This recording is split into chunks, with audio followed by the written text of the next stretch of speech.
परम पूजनीय साध्वी जी, सत्य प्रभा जी, परम पूजनीय साध्वी जी, तरुण प्रभा जी, उनको मेरा सादर वंदन, कोटि कोटि वंदन।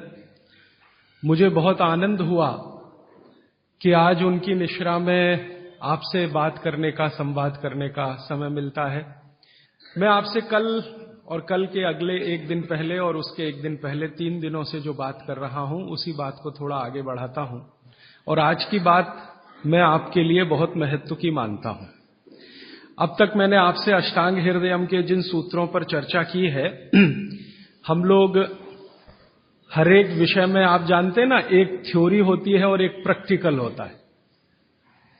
तो अब तक आप समझिए कि मैं आपसे थ्योरी की बात कर रहा था और थोड़ी सी बात और करूंगा थ्योरी की जो बची हुई है। फिर उसके बाद आज मैं आपसे कुछ प्रैक्टिकल बात भी करूंगा। अगर मैं एक और भाषा में बात करूं तो आप में से कोई लोग अगर वकालत के पेशे में हो, वकील हो, तो आप जानते हैं कि कोर्ट कोई फैसला सुनाता है, जजमेंट देता है, तो उसका एक ऑपरेटिव पार्ट होता है, फंक्शनल ऑपरेटिव पार्ट। वो अब शुरू होगा आज से, ऐसा आप कह सकते हैं। Please mobile phone switch off कर दीजिए। साध्वी जी आज हमारे बीच में हैं, आप इस बात के लिए आज छूट नहीं ले सकते। तो अब तक मैंने आपसे जो कहा है वो सूत्र रूप में थोड़ा सा सिद्धांतिक बातें, लेकिन सरल भाषा में विज्ञान के साथ पेश करने की कोशिश की, समझाने की कोशिश की। आज कुछ ऐसी बातें जो दैनिक जीवन में आप प्रयोग करें। इन सूत्रों का प्रयोग तो करना ही है, इसके लिए तो कोई विकल्प नहीं है, लेकिन इन सूत्रों के आधार पर आगे भी बहुत कुछ है जो भागवत जी ने कहा है। साध्वी जी चूंकि यहां पर हैं, तो उनकी जानकारी के लिए एक छोटी सी बात जो आपके लिए पुरानी लगेगी, शायद उनके लिए नहीं होगी, और मैं उनको इसलिए भी ये कहना चाहता हूं कि वो अपने व्याख्यानों में हर बार ये बातें सैकड़ों लोगों तक कह सकती हैं। साध्वी जी, यहां पर हम लोग बात कर रहे हैं 3500 साल पहले भारत में एक महान व्यक्ति हुए, उनका नाम था महर्षि बागभट्ट। उनकी लिखी हुई 2 शास्त्रीय पुस्तकों पर हम चर्चा कर रहे हैं। एक उनकी पुस्तक है अष्टांग हृदयम, दूसरी पुस्तक है उनकी अष्टांग संग्रहम। ये दोनों पुस्तकों में महर्षि बागभट्ट ने 7000 सूत्र लिखे हैं, संस्कृत में लिखे हैं। ये सूत्र हमारे जीवन से जुड़े हुए हैं। हमारे अपने जीवन में हमें स्वस्थ रहना है, निरोगी रहना है, तो इन स्वस्थ और निरोगी रहने के लिए क्या क्या करना चाहिए, ये सूत्र बागभट्ट जी ने लिखे हैं। बागभट्ट जी महर्षि चरक के शिष्य थे। चरक ऋषि का नाम हम सब जानते हैं। चरक ऋषि के वो शिष्य थे और सबसे बेहतरीन शिष्यों में उनकी गिनती होती है, सबसे इंटेलिजेंट माने जाते हैं। चरक ऋषि ने जितना शोध कार्य किया, बागभट्ट जी ने उससे भी ज्यादा किया। 135 वर्ष उनकी आयु रही। 135 वर्ष में लगभग आप समझ लीजिए 18 वर्ष छोड़कर, 18 वर्ष वो ये कहते हैं कि मैं प्राथमिक अध्ययन करता रहा, तो 18 वर्ष छोड़कर बाकी सारे वर्ष उन्होंने बहुत गहन अध्ययन में लगाए। और उन्होंने कोई एक सूत्र लिखा तो उस पर कम से कम 50 से ज्यादा उन्होंने ऑब्जर्वेशंस किए। आज का जो विज्ञान है, जिसको हम आधुनिक विज्ञान कहते हैं, ये पूरा ऑब्जर्वेशन पर आधारित है। ऑब्जर्वेशन को हिंदी में क्या कहते हैं मैम? हाँ, निरीक्षण, परीक्षण या निरीक्षण। हाँ, प्रयोग या परीक्षण या निरीक्षण। तो अगर जैसे उन्होंने कोई सूत्र कह दिया तो उसका 50 बार परीक्षण किया, अलग अलग परिस्थितियों में अलग अलग लोगों पर किया, और जब उन्होंने देखा कि परिणाम वही है, तब सूत्र लिखा। अब हम कल्पना करें कि 7000 सूत्र लिखे हों और एक एक सूत्र पर 50-50 परीक्षण उन्होंने किए हों, तो पूरी जिंदगी उनकी इसी में निकल गई। महर्षि बागभट्ट बाल ब्रह्मचारी थे। अंतिम समय तक वो ब्रह्मचर्य का ही पालन करते रहे, गृहस्थ आश्रम उन्होंने नहीं जिया, लेकिन वो मानते थे कि गृहस्थ आश्रम बहुत महत्व का है। तो ऐसे महर्षि बागभट्ट के सूत्रों को मैं पिछले 6 साल से पढ़ता रहा, और भारत की आज की जो परिस्थिति है, मैं मानता था और आज भी मानता हूं कि उसमें ये बहुत अनुकूल है। आज हमारे भारत की परिस्थिति ऐसी है, 112 करोड़ लोग इस देश में रहते हैं, इनमें से करीब 75 से 80 करोड़ लोग बीमार हैं। सरकार कहती है कि सिर्फ 30 करोड़ लोग हैं स्वस्थ, बाकी सब हैं बीमार। अलग अलग बीमारियां हैं, वात की बीमारियां हैं, पित्त की हैं, कफ की हैं, और इन बीमारियों का इलाज करने के लिए भारत में कुल मिलाकर 23 लाख डॉक्टर हैं रजिस्टर्ड, जो एमबीबीएस, बीएएमएस और बीएचएमएस तीनों पद्धति के हैं। 23 लाख रजिस्टर्ड डॉक्टर हैं। अगर अनरजिस्टर्ड डॉक्टर भी इसमें मिला दें तो सरकार कहती है लगभग अनरजिस्टर्ड डॉक्टर भी इतने ही हैं, 25 लाख के आसपास। तो कुल मिलाकर हम 50 लाख डॉक्टर मान लें, अनरजिस्टर्ड और रजिस्टर्ड, तो भी मरीजों की संख्या 70 से 80 करोड़ है। एक डॉक्टर एक दिन में अच्छे से अच्छे काम करे तो 30 से ज्यादा मरीज नहीं देख पाता। तो मैंने एक दिन हिसाब लगाया कि अगर 30 व्यक्ति एक डॉक्टर के सुपुर्द कर दिए जाएं तो 50 लाख डॉक्टर हैं, मुश्किल से 1.5 करोड़ लोगों का इलाज हो सकता है, और रोगी 75 से 80 करोड़ हैं। तो भागवत जी एक सूत्र लिखकर चले गए, वो ये कहते हैं कि हर व्यक्ति अपनी चिकित्सा स्वयं कर सकता है, और इस बात को उन्होंने कहा कि 85% चिकित्सा बहुत आसान है जो कोई भी व्यक्ति स्वयं कर सकता है। 15% चिकित्सा थोड़ी मुश्किल है जिसमें आपको विशेषज्ञ की मदद की जरूरत पड़ती है। तो मैंने सोचा क्यों ना ये 85% चिकित्सा जो आसान है वो लोगों तक पहुंचाई जाए। इस दृष्टि से ये व्याख्यान श्रृंखला आयोजित की है। यहां पर श्रीमती प्रभा देवी जयप्रकाश जी के नाम से चलने वाला एक ट्रस्ट है, उसके मुख्य व्यक्ति मेरे साथ हैं श्री शुभकांत दास, और उनके पुत्र हैं प्रदीप भाई, और उनके सब सहयोगी निरंजन भाई और मेघाणी जी, इन सब ने मिलकर ये आयोजन किया। और मेरे जीवन का ये पहला व्याख्यान है जो मैं इस विषय पर दे रहा हूं। इसके पहले इस विषय पर मैंने कहीं बात ही नहीं की, क्योंकि अभी तक तो मैं अध्ययन ही करता रहा। और ये बात करने का ऐसा हो गया कि एक दिन मैं शोभाकांत जी के घर खाना खा रहा था, प्रदीप भाई के साथ बात हो गई कि क्यों ना इस विषय पे बात किया जाए। तो ऐसे ये तय हो गया अनायास, लेकिन मुझे लगा कि ये शायद सार्थक हुआ। कई लोगों ने मुझे कहा, और खासकर बाबूजी माने शोभाकांत जी ने मुझे कहा कि तुम पुराने भाषण देना बंद कर दो, वो जो पेप्सी कोका कोला वाले और विदेशी स्वदेशी वाले या WTO वाले ये ही कहो। शायद बहुत लोग ऐसा कहते हैं। अगर ऐसा सबका मन बना तो शायद इस विषय में मैं आगे भी और ज्यादा गहराई से रिसर्च करके बात करता रहूंगा। तो अब तक हमने 3 दिन की व्याख्यानमाला पूरी की है, आज चौथा दिन शुरू हो रहा है। तो कल तक के जितने सूत्र थे वो एक बार मैं आपको दोहरा दूं ताकि आपको याद हो जाए।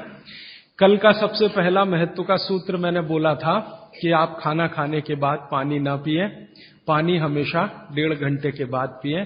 कारण मैंने उसका बहुत विस्तार से बताया था, उसमें दोबारा जाने की जरूरत नहीं है। वो पहला सूत्र था कल का। दूसरा सूत्र था कि पानी जब भी पिएं तो घूट घूट भर के पिएं, एक एक सिप लेकर पानी पिएं, जैसे आप गर्म दूध पीते हैं या गर्म चाय या गर्म कॉफी पीते हैं, और उसका कारण भी मैंने आपको समझा दिया था। तीसरा सूत्र है कि आप जब भी पानी पिएं तो ठंडा ना पिएं, कभी भी ठंडा पानी ना पिएं, हमेशा गुनगुना पानी पिएं। वैसे जैन दर्शन में इसी को पक्के पानी की कहा जाता है, इसको बात वो बिल्कुल वैज्ञानिक है, भागवत जी भी उसका समर्थन करते हैं। हमेशा गुनगुना पानी पीने की कोशिश करें। आप में से कई लोगों ने सवाल पूछे थे कि गर्मियों में भी क्या गुनगुना पानी पिए। भागवत जी की माने तो गर्मियों में भी गुनगुना पी सकते हैं, लेकिन कोई बहुत तकलीफ आए तो मिट्टी के बर्तन का पानी आप गर्मी के दिनों में 3-4 महीने पी सकते हैं। फिर चौथा सूत्र ये था कल का कि पानी कभी भी पिए तो सवेरे उठते ही सबसे पहले जरूर पिए, माने सुबह की शुरुआत पानी से करें। और उसमें मैंने बताया था कि मुंह का कुल्ला किए बिना वो उठते ही पानी आपको पीना है, क्योंकि रात को जब आप सोते हैं तो जो कुछ भी लार मुंह में बनी है ये बहुत ही कीमती है, इसका औषधीय गुण बहुत है। और जैन दर्शन में इसको अहिंसा के साथ जोड़ा हुआ है, और वो मैंने करके भी देखा है कि सुबह की लार गलती से भी आप किसी चींटी या चींटा या मक्खी पे थूक दो, वो तुरंत मर जाएगा। सुबह की लार अगर आपने गलती से चींटी, चींटा या मक्खी पे थूक दिया, वो तुरंत मर जाता है, क्योंकि उसका औषधीय गुण बहुत प्रबल होता है सुबह सुबह। तो जैन दर्शन ने इसको अहिंसा से जोड़ा, भागवत जी ने इसको शरीर स्वास्थ्य से जोड़ा। तो ये 4 सूत्र मैंने कल आपको बताए थे, ये बहुत फंक्शनल है, ऑपरेटिव। इसके पहले 5 सूत्र पिछले 2 दिनों में मैंने बात की थी। आने वाले शायद एक दिन मैं सब सूत्रों को फिर से रिपीट कर दूंगा ताकि आपको भूलने ना पाए, आसानी से याद हो। अभी मैं आगे बढ़ता हूं। कल के सूत्र को आगे बढ़ाते हुए मैं एक सूत्र आपके सामने रख कहता हूं। भागवत जी कहते हैं बहुत गहरी बात। वो ये कहते हैं, ये साध्वी जी हैं इसलिए मुझे आज कहना बहुत उपयोगी भी लग रहा है इस सूत्र का। मैं सोचा था कि कल कहूंगा लेकिन आज कह रहा हूं। भागवत जी कहते हैं कि जब आप भोजन करें कभी भी, तो भोजन का समय थोड़ा निश्चित करें। भोजन का समय निश्चित करें। ऐसा नहीं कि कभी भी कुछ भी खा लिया। हमारा ये जो शरीर है ये कभी भी कुछ भी खा लेने के लिए नहीं है। इस शरीर में जठर है, मैंने आपसे कहा, उसमें अग्नि प्रदीप्त होती है। तो भागवती जी कहते हैं कि जब जठर में अग्नि सबसे ज्यादा तीव्र हो उसी समय भोजन करें तो आपका खाया हुआ एक एक अन्न का हिस्सा पाचन में जाएगा और रस में बदलेगा, और रस में से मांस, मज्जा, रक्त, वीर्य, मल, मूत्र, मेद और आपकी अस्थियां, इनका विकास होगा। तो कभी भी कुछ ना खाएं। ये पद्धति भारत की नहीं है, ये यूरोप की है। यूरोप में डॉक्टर्स हैं, वो हमेशा कहते हैं कि थोड़ा थोड़ा खाते रहो, कभी भी खाते रहो। हमारे यहां ये नहीं है, थोड़ा थोड़ा खाते रहो, कभी भी खाते रहो। आपको दोनों का अंतर समझाना चाहता हूं। भागवत जी कहते हैं कि खाना खाने का समय निर्धारित करें, और समय निर्धारित होगा उससे जब आपके पेट में अग्नि की प्रबलता हो, जठर अग्नि की प्रबलता हो। भागवत जी ने इस पे बहुत रिसर्च किया और वो कहते हैं कि 1.5-2 साल के रिसर्च के बाद उनको पता चला कि जठर अग्नि कौन से समय सबसे ज्यादा तीव्र होती है। जठर अग्नि कौन से समय सबसे ज्यादा तीव्र होती है? तो वो कहते हैं कि जब सूर्य का उदय होता है।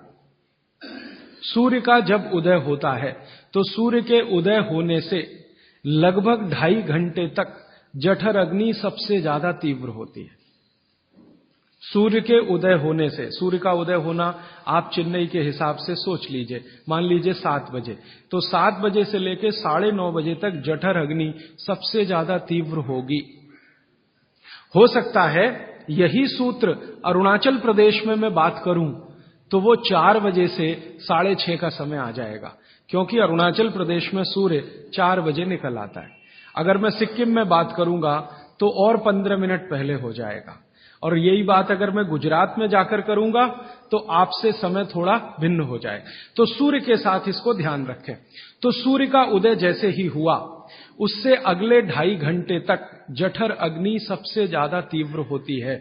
तो भागवत जी कहते हैं कि इस समय सबसे ज्यादा भोजन करें, इस समय सबसे ज्यादा भोजन करें। वो तो एक जगह यहां तक कह देते हैं कि आप अगर संभव हो तो 9:30 बजे के अंदर ही लंच करें। 9:30 बजे के अंदर ही लंच करें, माने ब्रेकफास्ट गायब, नाश्ता छोड़ें, सीधे ही भोजन करें। यहां तक वो कहते हैं। वो ये कहते हैं कि सुबह 9:30 बजे तक अगर आपने भरपेट भोजन किया है तो इसमें से जो कुछ भी बनेगा वो एक एक बूंद, एक एक अन्न का टुकड़ा, एक एक दाने का टुकड़ा आपके शरीर के लिए उपयोगी होगा। क्यों? क्योंकि वो कहते हैं कि सुबह 7 बजे से, आपके हिसाब से मैं कह रहा हूं, 7 बजे से 9:30 जठर अग्नि बहुत तीव्र होती है। भागवत जी ने एक और रिसर्च किया था कि शरीर के जो अलग अलग अंग हैं, जैसे हृदय है, हृदय, और जैसे जठर है, जठर, जैसे किडनी है, जैसे लीवर है, इनके काम करने का अलग अलग समय है। जठर अग्नि के काम करने का सबसे अच्छा समय है 7 से 9:30, सूर्योदय से 2.5 घंटे तक। फिर इसी तरह से हृदय, हृदय के काम करने का समय है सबसे ज्यादा ब्रह्म मुहूर्त से 2.5 घंटे पहले। ब्रह्म मुहूर्त आप समझते हैं 4, 4:30, तो 2, 2:15 बजे, 1:30 बजे से लेकर 4 बजे के बीच में हार्ट सबसे ज्यादा सक्रिय होता है, और सबसे ज्यादा हार्ट अटैक उसी समय में आते हैं। किसी भी डॉक्टर से पूछ के देख लीजिए, क्योंकि हृदय जब सबसे ज्यादा सक्रिय होगा तो हृदय घात भी उसी समय होगा। इसलिए 99% हार्ट अटैक अर्ली मॉर्निंग्स में ही होते हैं, क्योंकि हृदय के काम करने का उस समय सक्रियता सबसे ज्यादा है। इसी तरह हमारा लीवर है, इसी तरह किडनी है। इसकी पूरी एक सूची मैंने बनाई है, बाहर पुस्तकों में है, इसलिए विस्तार में मैं नहीं जाता। संकेत के लिए आपसे कह रहा हूं कि हर शरीर के अंग का काम करने का एक निश्चित समय है, प्रकृति ने तय किया है, उसको भगवान ने तय किया है।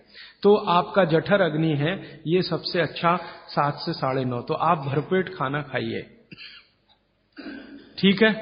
फिर आप बोलेंगे जी दोपहर को भूख लगी तो थोड़ा और खा लीजिए, लेकिन भागवती जी कहते हैं कि सुबह का खाना सबसे ज्यादा, अगर आज की भाषा में मैं कहूं तो आपका जो ब्रेकफास्ट है ना, वो हैवियर से हैवियर होना चाहिए, भारी से भारी ब्रेकफास्ट। जितना खाते हैं ज्यादा भी खा लीजिए, कोई फर्क नहीं पड़ता। सुबह के नाश्ते में भरपेट खाइए। फिर वो कहते हैं दोपहर का भोजन अगर आप कर रहे हैं तो इसको थोड़ा कम करिए, नाश्ते से दोपहर का भोजन नाश्ते से कुछ कम करिए, 1/3 कम कर दीजिए, और रात का भोजन दोपहर के भोजन का 1/3 कर दीजिए। अब सीधे से मैं कहता हूं, अगर आप सवेरे 6 रोटी खाते हैं तो दोपहर को 4 ले लीजिए और शाम को 2 ले लीजिए। अगर आपको आलू का पराठा खाना है या गोभी का पराठा खाना है, आपकी जीभ स्वाद के लिए मचल रही है, तो भागवत जी कहते हैं कि सब कुछ सवेरे खाओ। आलू का पराठा भी खाओ, गोभी का पराठा भी खाओ, मूली का पराठा खाओ, जो आपको खाना है। हालांकि जैन है तो आलू का पराठा तो निषिद्ध है, मूली का भी निषिद्ध है आपके लिए। फिर अगर जो जैन नहीं है उनके लिए आपको जो ज्यादा अच्छा लगता है खाने में, मैं आपको एक वाक्य में कहता हूं, जो चीज सबसे ज्यादा पसंद है वो सुबह खाओ। रसगुल्ला पसंद है तो सुबह खाओ, रबड़ी खानी है तो पसंद है तो सुबह खाओ, जलेबी खानी है तो सुबह खाओ, इमरती खानी है तो सुबह खाओ। जो भोजन आपको सबसे ज्यादा पसंद है वो सुबह खाओ, पेट भर के खाओ। वो ये कहते हैं कि इसमें छोड़ने की जरूरत नहीं है, पेट भर के खाओ तो पेट की संतुष्टि हुई, मन की भी संतुष्टि होती है। और भागवती जी कहते हैं कि भोजन में मन की संतुष्टि पेट की संतुष्टि से ज्यादा बड़ी है।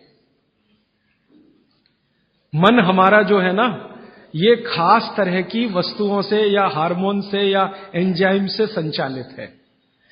मन को आज की भाषा में डॉक्टर्स लोग जो गिनते हैं ना, हालांकि वो है नहीं, लेकिन उन्होंने जो कहा है वो पीनियल ग्लैंड के बारे में है। ये जो पीनियल ग्लैंड है ना, इसमें से बहुत सारा रस निकलता है, जिनको हम हार्मोन्स कह सकते हैं, कुछ एंजाइम्स हैं।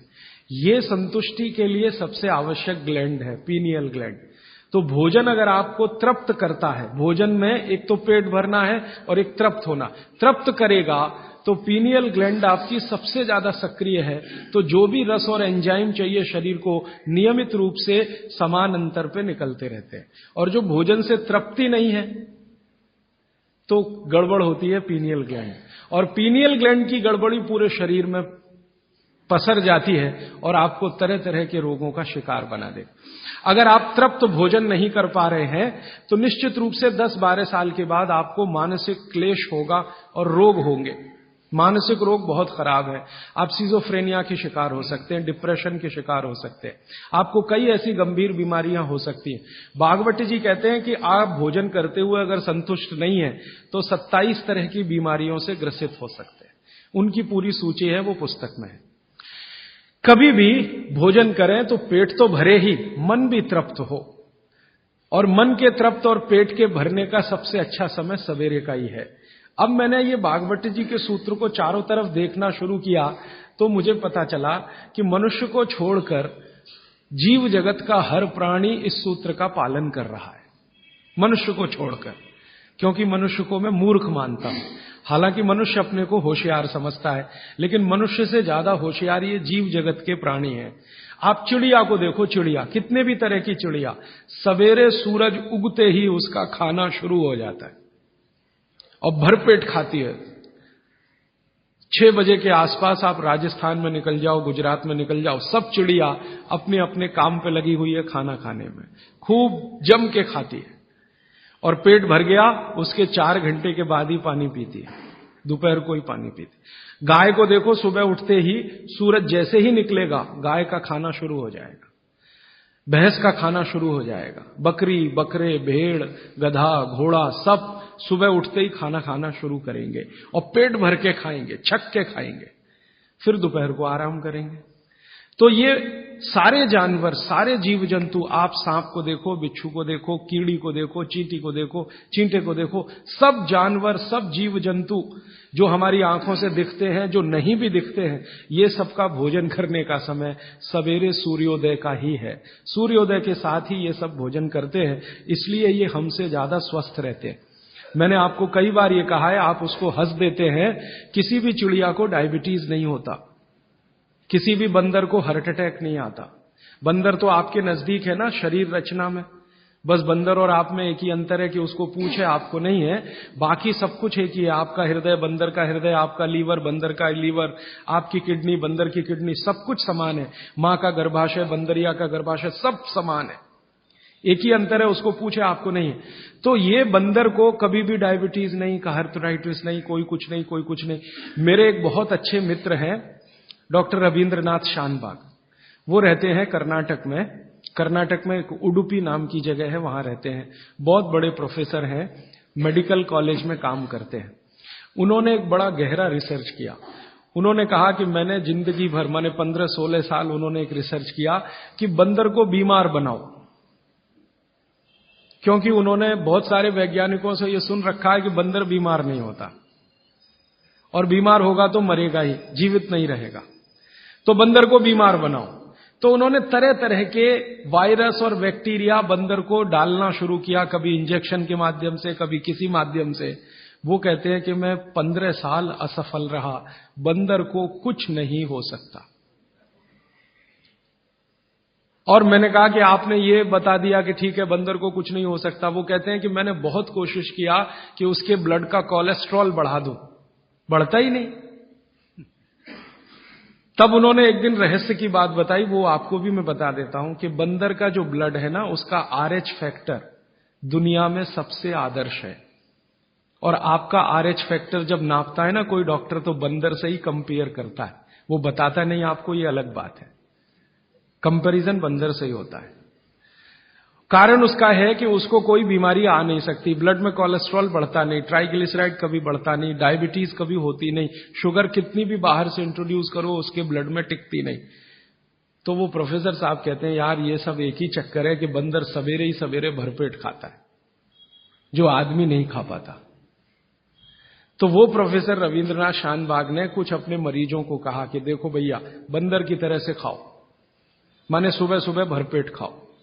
तो उनके कई मरीज हैं जिन्होंने पर उन्होंने एक्सपेरिमेंट किया, और वो मरीज बताते हैं कि जब से उन्होंने सुबह भरपेट खाना शुरू किया, किसी की डायबिटीज माने शुगर कम हो गई, किसी का कोलेस्ट्रॉल कम हो गया, किसी के घुटने का दर्द कम हो गया, किसी के कमर का दर्द कम हो गया, किसी का कुछ, गैस बनना बंद हो गई, पेट में जलन होना बंद हो गई, नींद अच्छी आने लगी, वगैरह वगैरह सारे इंप्रूवमेंट वो बोलते हैं होते हैं। तब से वो चिल्ला चिल्ला कर कहते हैं, और ये बात भागवत जी 3500 साल पहले कहते हैं कि सुबह का खाना सबसे अच्छा, माने सबसे ज्यादा खाना है, सबसे अच्छा खाना है, जो भी स्वाद आपको लगता है वो सुबह ही खाइए। तो सुबह का खाना फिक्स करिए, समय तय करिए। तो समय मैंने आपको बता दिया, सूरज उगा और 2.5 घंटे तक, माने 9:30 बजे तक, ज्यादा से ज्यादा 10 बजे तक आपका भोजन हो जाना चाहिए। और ये भोजन तभी होगा जब आप नाश्ता बंद करेंगे। ये नाश्ता हिंदुस्तानी चीज नहीं है, ये अंग्रेजों की है। और आप जानते हैं ना हमारे यहां चक्कर क्या चल गया, नाश्ता थोड़ा कम करेंगे, लंच थोड़ा ज्यादा करेंगे, डिनर उससे भी ज्यादा करेंगे।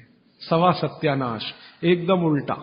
भागवत जी कहते हैं कि नाश्ता सबसे ज्यादा करो, लंच उससे कुछ कम करो, डिनर सबसे कम करो। हमारा बिल्कुल उल्टा चक्कर है, डिनर सबसे ज्यादा, लंच उससे कुछ, और नाश्ता सबसे कम। ये अंग्रेज और अमरीकियों के लिए नाश्ता कम है। कारण पता है, वो लोग नाश्ता हल्का ही करें तो उनके लिए अच्छा है, हमारे लिए नाश्ता ज्यादा ही करना बहुत अच्छा है। कारण उसका एक ही है कि अंग्रेजों के देश में सूर्य नहीं निकलता, साल में 8-8 महीने तक सूरज के दर्शन नहीं होते। और ये जो जठर अग्नि है ना, ये सूरज के साथ सीधे संबंधित है। जैसे जैसे सूर्य तीव्र होगा अग्नि तीव्र होगी, जैसे जैसे सूर्य कम होगा अग्नि भी कम होगी। तो यूरोप और अमेरिका में सूरज निकलता नहीं, साल में 8-8 महीने बर्फ पड़ती है, -40 डिग्री सेंटीग्रेड तापमान होता है, तो वहां जब सूरज है नहीं तो जठर में अग्नि हो नहीं सकती, तो वो नाश्ता हैवी नहीं कर सकते, करेंगे तो उनको तकलीफ हो जाएगी।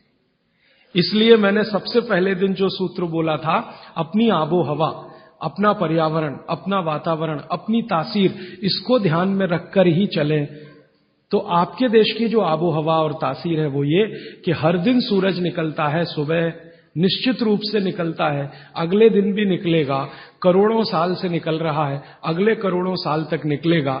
इसलिए भारत में every morning is good morning, सभी सुबह अच्छी है। यूरोप वाले तरसते हैं गुड मॉर्निंग के लिए, अच्छी सुबह होती नहीं वहां, इसलिए हर एक आदमी दूसरे को विश करता है, may I wish you to have a good morning, इसलिए वो गुड मॉर्निंग वाले लोग हैं। हमारे यहां तो every morning is good morning, तो हम गुड मॉर्निंग में क्यों फंसे हुए हैं? तो गुड मॉर्निंग से निकलिए, नमस्ते में आइए, नमस्कार में आइए, वणक्कम में आइए। ये गुड मॉर्निंग आपके लिए काम की चीज नहीं है, और ये गुड मॉर्निंग जुड़ी हुई है आपके पेट से। जितनी अच्छी सुबह होगी, माने सूर्य जितना अच्छा होगा, उतनी तीव्र जठर अग्नि होगी, उतना ही अच्छा भोजन करिए। तो वो कहते हैं कि सुबह का खाना आप भरपेट खाइए, माने नाश्ते को लंच में बदल दीजिए, ठीक है, 9:30 बजे तक, 10 बजे तक ज्यादा से ज्यादा। फिर आप इसमें तर्क और कुतर्क मत करिए, जी हमको दुकान जाना है, हमको ऑफिस जाना है, हमको दुनियादारी संभालनी है, किसके लिए? इसी पेट के लिए ना।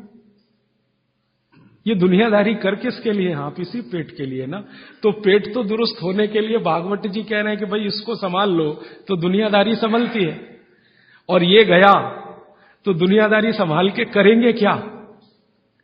मान लीजिए पेट ठीक नहीं है, स्वास्थ्य ठीक नहीं है, आपने 10,000 करोड़ कमा लिया, क्या करेंगे? डॉक्टर को ही देंगे ना। तो डॉक्टर को देने से अच्छा किसी गौशाला वाले को दे दीजिए, पेट दुरुस्त कर लीजिए। तो पेट आपका है तो दुनिया आपकी है, ये आप जान लीजिए। इसलिए पेट को दुरुस्ती के लिए भागवत जी कहते हैं सुबह का खाना भरपेट खाइए, माने आप बाहर निकलें घर के तो छक्कर खाना खा के निकलिए, भोजन करके ही निकलिए। दोपहर को 12 बजे से 1 बजे के बीच में जठर अग्नि की तीव्रता कम होना शुरू होती है, तो उस समय थोड़ा कुछ हल्का खाएं, माने जितना सुबह खाया उससे कुछ कम खाएं तो अच्छा है, ना खाएं तो और भी अच्छा है। खाली फल खा लें, जूस पी लें, दही पी लें, मट्ठा पी लें, आदि आदि। शाम को फिर खाएं। अब शाम का भागवत जी कहते हैं कि आपने एक चीज देखी है ना, वो बहुत प्रकृति से सीखने की जरूरत है। दीपक भरा तेल का दीपक आप जलाना शुरू करिए तो पहली लौ खूब तेजी से जलेगी, ठीक है, और अंतिम लौ भी तेजी से जलेगी। माने दीपक जब बुझने वाला होगा तो बुझने से पहले वो बहुत तेज जलेगा। यही पेट का भी नियम है। जठर अग्नि सुबह सुबह बहुत तीव्र होगी और शाम को जब सूर्य अस्त होने जा रहा है तब भी तीव्र होगी, बहुत तीव्र होगी। तो कहते हैं शाम का खाना सूरज के रहते रहते खा लो, सूरज डूबा तो अग्नि भी डूबी। तो वैसे तो जैन दर्शन में कहा है रात्रि भोजन निषेध है, भागवत जी भी यही कहते हैं, तरीका अलग है बस। आप अहिंसा के लिए कहते हैं, वो स्वास्थ्य के लिए कहते हैं। वो ये कहते हैं शाम का खाना तो सूरज डूबने के बाद दुनिया में कोई नहीं खाता। गाय को खिला के देख लो, नहीं खाएगी, भैंस भी नहीं खाती, खिला के देख लो, बकरी भी नहीं खाएगी, बकरा गधे को खिला के देख लो, खाता नहीं, हां बिल्कुल नहीं खाता। आप खाते हैं तो आप अपने को कंपेयर कर लीजिए कि किसके साथ हैं आप। कोई जानवर, कोई जीव राशि सूरज डूबने के बाद खाती नहीं, तो आप क्यों खा रहे हैं? प्रकृति का नियम भागवत जी कहते हैं पालन करिए, माने रात का खाना जल्दी कर दीजिए सूरज के रहते रहते। माने 5-6 बजे के आसपास आपके यहां सूरज डूबता है, 6 बजे या 6:30 बजे, वही समय सबसे अच्छा है डूबने से पहले। अब कितना पहले? तो भागवत जी ने उसका कैलकुलेशन दिया है 40 मिनट पहले। सूरज डूबने का समय पता कर लीजिए, चेन्नई में सूरज शाम को 7 बजे डूब रहा है तो 6:20 तक, 6 बजे डूब रहा है तो 5:20 तक। ये हिंदुस्तान के किसी भी कोने में चले जाइए, सूरज डूबने से 40 मिनट पहले का ही निकलेगा। तो 40 मिनट पहले शाम का खाना खा लीजिए और सुबह का तो सूरज निकलने के 2.5 घंटे तक कभी भी खा लीजिए, दोनों समय पेट भर के खा लीजिए। फिर कहेंगे जी रात को क्या? तो रात के लिए भागवत जी कहते हैं कि एक ही चीज है रात के लिए कि आप कोई तरल पदार्थ ले सकते हैं, जिसमें सबसे अच्छा उन्होंने दूध कहा है। साध्वी जी तो वो भी नहीं ले सकते, साधु तो वो भी नहीं ले सकते, लेकिन आप गृहस्थी लोग हैं तो इतनी छूट चाहे तो आप ले सकते हैं। भागवत जी कहते हैं कि शाम को सूर्य डूबने के बाद, मैंने आपको कल कहा था, हमारे पेट में जठर स्थान में कुछ ऐसे हार्मोन्स या एंजाइम्स या रस पैदा होते हैं जो दूध को पचाते हैं। इसलिए वो कहते हैं सूर्य डूबने के बाद जो चीज खाने वाली है वो दूध है, या पीने वाला है वो दूध है। तो रात को दूध रख लीजिए, 6 बजे तक भरपेट खाना रख लीजिए। सुबह का खाना अगर आपने 9:30-10 बजे खाया तो शाम को 6 बजे खूब अच्छी सी भूख लगेगी। फिर आप कहेंगे जी हम तो दुकान पे बैठे हैं 6 बजे, तो डब्बा मंगा लीजिए, दुकान में डब्बा आ सकता है। हाँ, डब्बा आने में कोई तकलीफ नहीं है। दुकान में आप 6 बजे बैठे हैं, डब्बा आपका आ सकता है।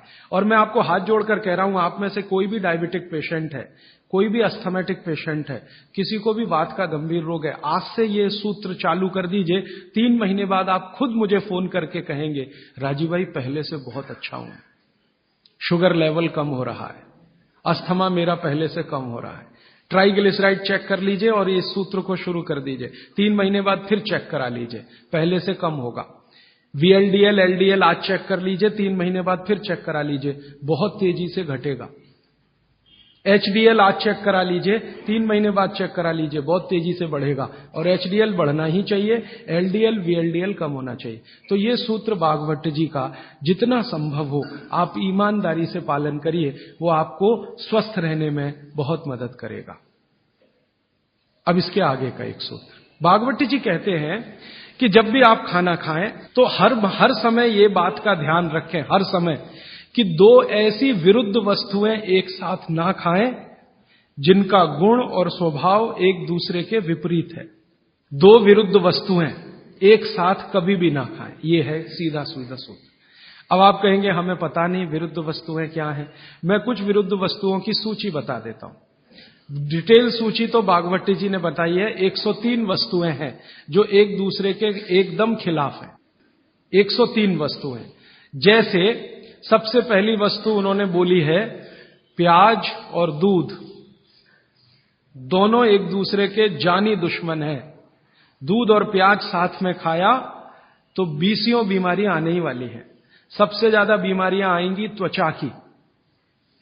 आपको सोराइसिस होगा, आपको एक्जिमा होगा, आपको खाज होगी, आपको खुजली होगी अगर प्याज दूध साथ में खा रहे हैं तो कभी भी ना खाएं। इसी तरह से वो कहते हैं कि कटहल को क्या कहते हैं? कटहल समझते? जैक फ्रूट, दूध और जैक फ्रूट कभी ना खाएं, दोनों एक दूसरे के जानी दुश्मन। और दूध और ऐसा कोई भी फल साथ में ना खाएं जो सिट्रिक एसिड प्रधान है।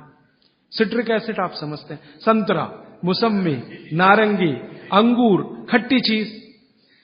एक खट्टी चीज तो आपकी बनाई हुई है, एक खट्टी चीज भगवान की बनाई। तो भगवान की बनाई हुई खट्टी चीज है, दूध के साथ जानी दुश्मन है। भागवत जी ने बहुत साल रिसर्च करके बताया एक ही खट्टा फल है जो दूध के साथ खाएं, वो है आंवला। आंवला, आंवला ही एक फल है, खट्टा है, सिट्रिक एसिड भरपूर मात्रा में है, विटामिन सी भरपूर मात्रा में है, कैल्शियम उसमें भरपूर है। यही एक फल है जो दूध के साथ जरूर खाएं। बाकी कोई फल जिसमें खट्टापन है वो दूध के साथ ना खाएं। आम भी, आम अगर खट्टा है तो दूध के साथ ना खाएं, मीठा है तभी खाएं।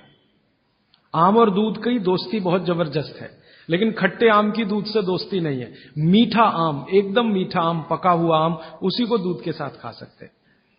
एक और उन्होंने गिना है, वैसे तो आप जैन हैं तो ये बात आपके लिए लागू ही नहीं होती, लेकिन जैन नहीं है इसलिए कह रहा हूं, तो कभी भी शहद और घी एक साथ ना खाएं।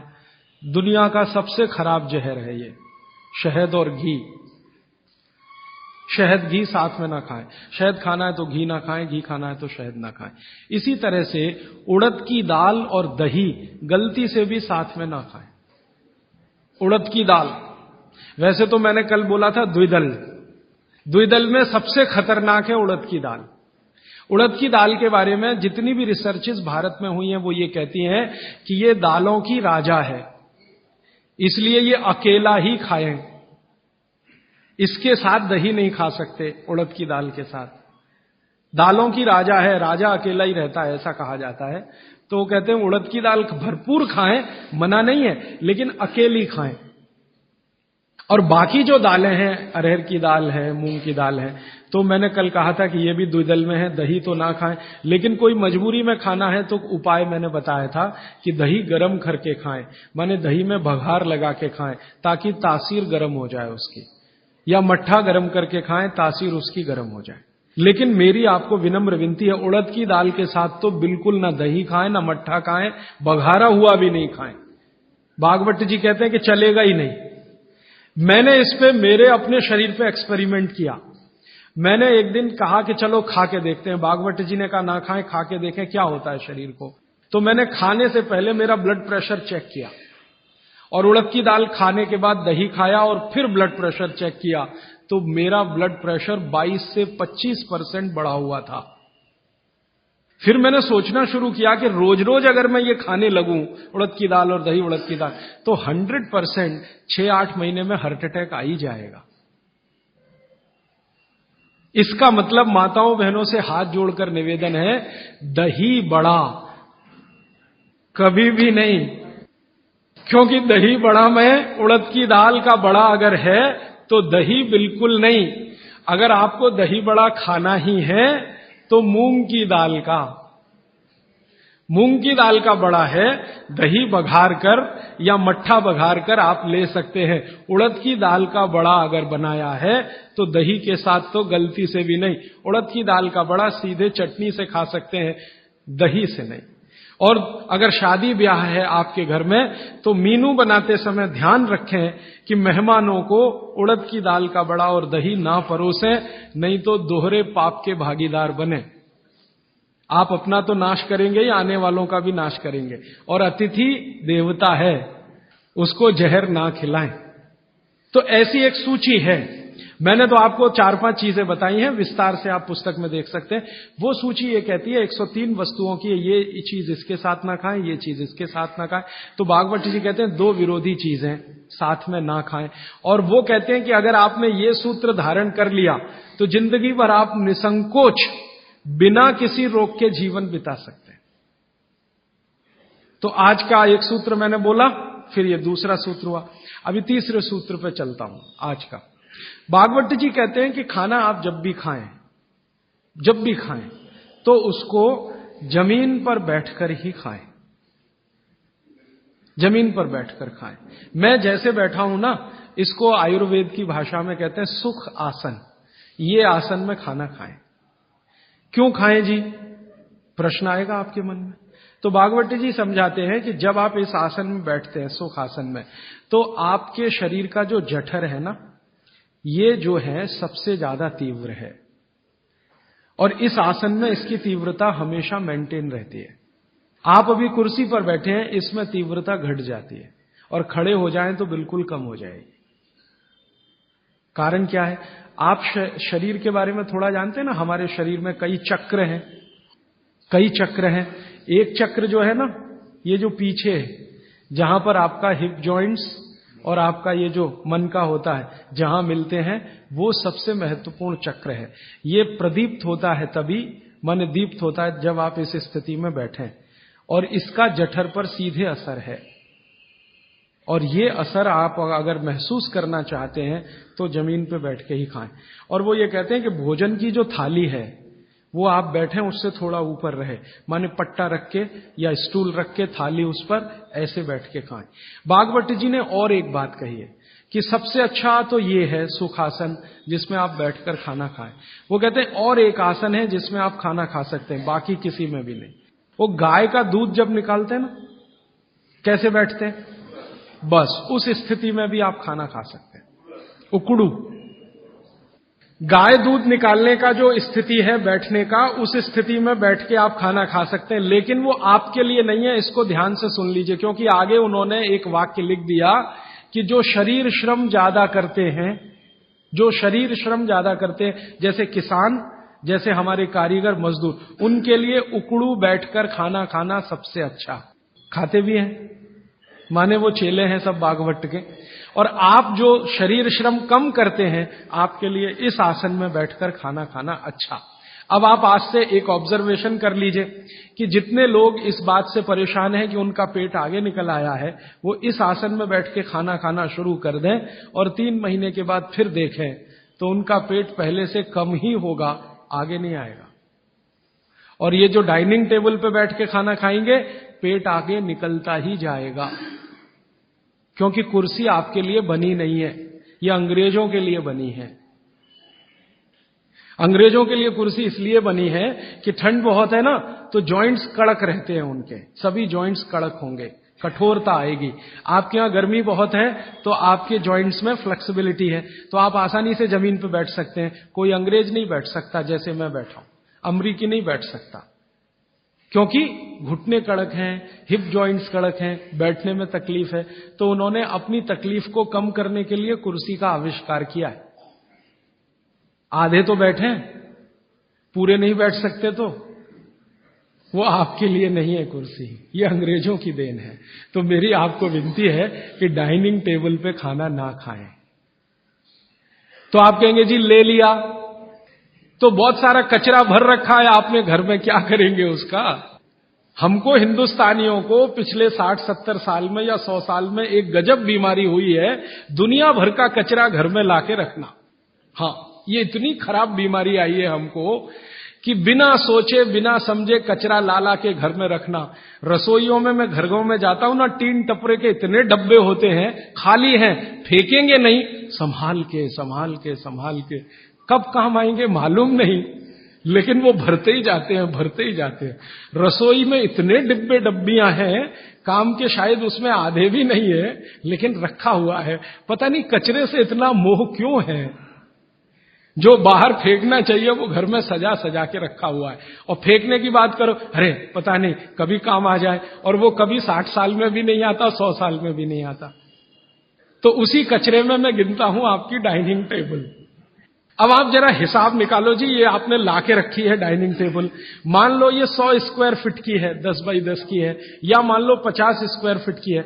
50 स्क्वायर फीट की जगह आपने घर में घेर रखी है, क्या भाव है मद्रास में जगह का? 3000 रुपए स्क्वायर फीट, और 50 स्क्वायर फीट आपने घेर के रखा है। जरा जोड़ लो ना 3000 में 50 का गुणा करके, और रोज का हिसाब निकाल लो।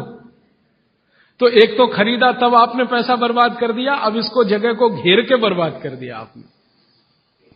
तो अगर बन सके तो डाइनिंग टेबल निकाल दें, नहीं निकाल सकते तो कोने में रख दें। अब आखिरी बात, आप कहेंगे राजीव भाई कुछ तो ऐसी बात करो, ये डाइनिंग टेबल ले आए तो इसका कुछ तो उपयोग करो। तो अगर आप सच में ईमानदारी से डाइनिंग टेबल पे बैठ के ही खाना खाना चाहते हैं, तो कुर्सी पर ऐसे बैठ जाएं जैसे मैं बैठा हूं। डाइनिंग टेबल की कुर्सी है ना, मोह है आपको, उससे छूटता नहीं है। तो भागवत जी तो मना करते हैं, मैं उसमें एक सजेशन दे रहा हूं कि जैसे मैं आसन में बैठा हूं, कुर्सी पे भी ऐसे ही बैठ जाइए, आलती पालती मार के फिर खा लीजिए। लेकिन अच्छा तो नहीं है, लेकिन बीच का कोई रास्ता तो है। अब डाइनिंग टेबल निकले इसमें तो समय लगेगा, क्योंकि मन से नहीं निकलती। शरीर से निकलना तो आसान होता है, मन से नहीं निकलता। पता नहीं कितने कितने पैसे जमा करके ये हम लाए थे, अब ये निकले कैसे। तो आप उसका अगर सच में उपयोग करना चाहते हैं तो डाइनिंग टेबल पे कुर्सी पे ऐसे बैठ जाइए, आसन मार के आलती पालती मार के फिर खा लीजिए। और नहीं है अगर डाइनिंग टेबल तो बहुत सुखी है, मत लाइए, मेरी तो विनती है, मत लाइए। उसकी जगह लाना है तो छोटे छोटे पटरे ले आइए, जो आपके रसोई में बैठ के आप खाएं तो बहुत अच्छा है। अब आगे का एक सूत्र, बहुत अच्छा सूत्र है। भागवत जी कहते हैं कि खाना जब दोपहर को खाएं और सुबह खाएं, सुबह और दोपहर, ये दो बात। वो ये कहते हैं कि दोपहर और सुबह का खाना खाएं। वैसे तो वो कहते हैं दोपहर का ना खाएं, दोपहर का खाना सवेरे खाएं। लेकिन अगर आप खा ही रहे हैं तो वो ये कहते हैं कि तुरंत विश्रांति लें, खाते ही विश्रांति लें, खाते ही आराम करें, काम कोई ना करें। सुबह का खाना अगर 10 बजे खाया या 12 बजे खाया या 11 बजे खाया तो खाते ही विश्रांति लें। कब तक? 20 मिनट। 20 मिनट विश्रांति लें। और उसको उन्होंने एक्सप्लेन किया है कि वो विश्रांति जो होनी चाहिए वो आपके शरीर को, जो बायां हाथ है इसको नीचे करके दाएं हाथ को ऊपर करके वाम कुक्षी अवस्था में लेटें। अब वाम कुक्षी को सरल भाषा में समझाता हूं। भगवान विष्णु को लेटे हुए देखा शेषनाग पर, बस उसी परिस्थिति में लेटे, उसी स्थिति में लेटे। विष्णु भगवान शेषनाग पर लेटे हुए, वो वाम कुक्षी की अवस्था है। खाना खाने के बाद हमेशा दोपहर को और सुबह इस अवस्था में जरूर लेटें। क्यों? Left side. आप जानते हैं हमारे शरीर में 2 नाड़ियां हैं, वैसे तो 3 हैं, 3 नाड़ियां, एक सूर्य नाड़ी है, एक चंद्र नाड़ी है, एक मध्य नाड़ी है। ये जो सूर्य नाड़ी है यही भोजन को पचाने में मदद करती है। सूर्य नाड़ी तभी चलती है जब आपकी चंद्र नाड़ी कम हो। भोजन पचाना है सुबह का और दोपहर का, सूर्य नाड़ी तीव्र होनी ही चाहिए। तो लेफ्ट साइड में लेटो तो तुरंत सूर्य नाड़ी शुरू हो जाती है। वैसे तो अगर आप स्वस्थ हैं तो खाना खाते ही आपकी सूर्य नाड़ी अपने आप शुरू हो जानी चाहिए। नहीं हो रही है तो लेफ्ट साइड में लेट जाइए, लेटते ही शुरू हो जाएगी। 20 मिनट जरूर लेटें। फिर आप कहेंगे जी नींद आ गई, तो भागवत जी कहते हैं ले लो एक झपकी। वो ये कहते हैं रोको मत इस नींद को। जो सूत्र उन्होंने लिखा है कि दोपहर भोजन के बाद या सुबह भोजन के बाद अगर आपको आलस्य है शरीर में, तो वो कहते हैं कि बिना संकोच इस झपकी को ले लो। 20 मिनट की झपकी ले लो, ज्यादा से ज्यादा 40 मिनट की ले लो, इसके आगे नहीं। तो अगर आप भोजन के बाद इस विश्रांति ले लें 20 से 40 मिनट, तो अगले आधे दिन काम करने को बहुत एनर्जी आपके पास आएगी। आप चाहें तो आज ही करके देख लें।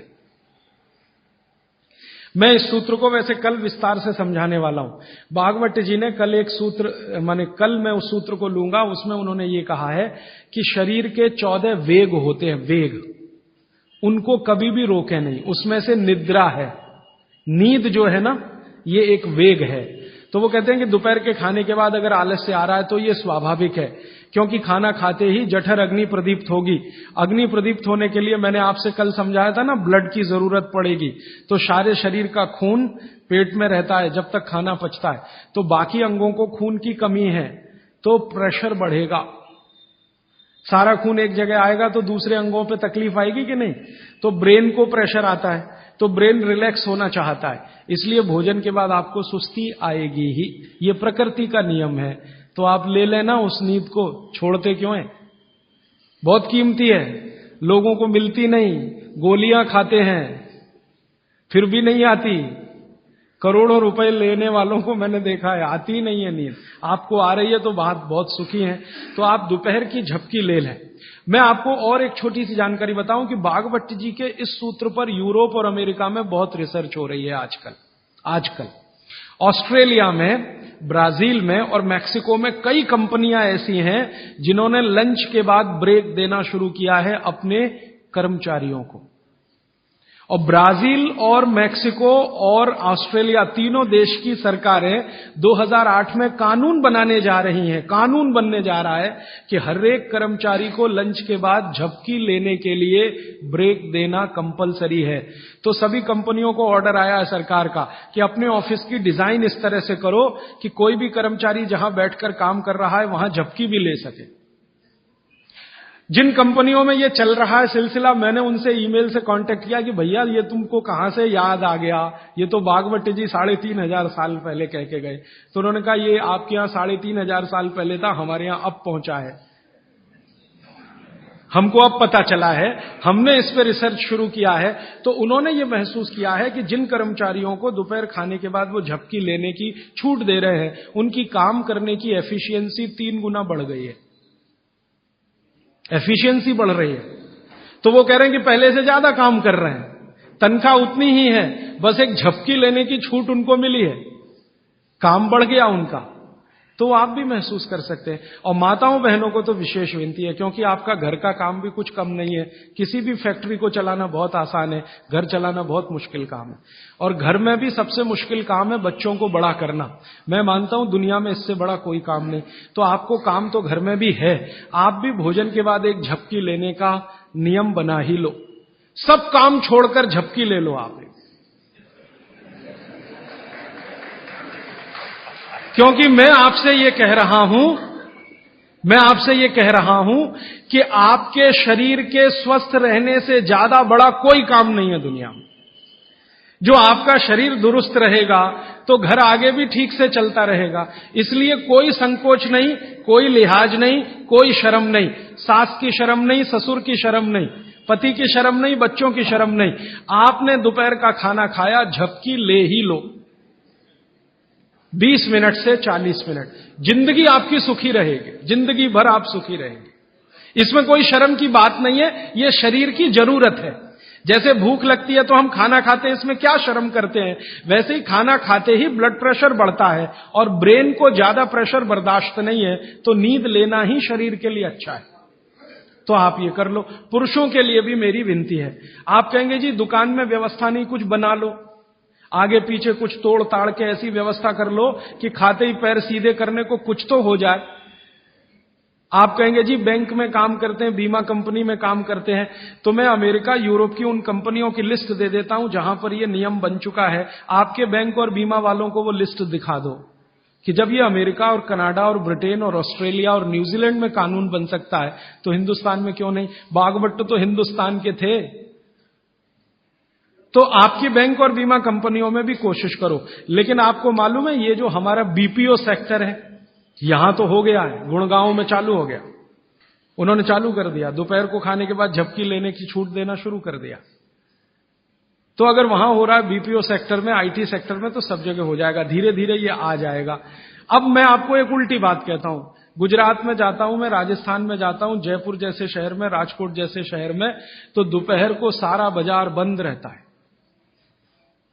राजकोट में हजारों करोड़ का बिजनेस होता है रोज का। दोपहर को कोई दुकान पे नहीं मिलेगा, करोड़पति से करोड़पति। कहां है जी? खाना खा के झपकी ले रहे हैं।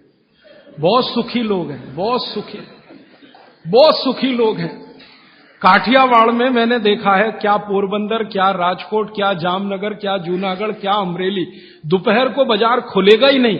और मैंने तो ऐसे ऐसे लोगों को देखा है कि ग्राहक आके खड़ा है करोड़ों रुपए लेके। सेठ जी कहेंगे जी शाम को आना 4 बजे के बाद। अरे सेठ जी मेरे पास बैग भरा है रुपयों का, शाम को ले आना, मुझे अभी इतनी फुर्सत नहीं है, मैं नींद ले रहा हूं। बहुत सुखी लोग हैं, समय का सही सदुपयोग कर रहे हैं।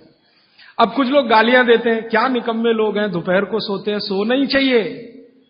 पूना में आप चले जाइए, पेशवाई के जमाने से पूना के लोग दोपहर को खाने के बाद जरूर नींद लेते हैं। पेशवा ने इसके लिए बहुत प्रचार किया था, बागवट के इस सूत्र का।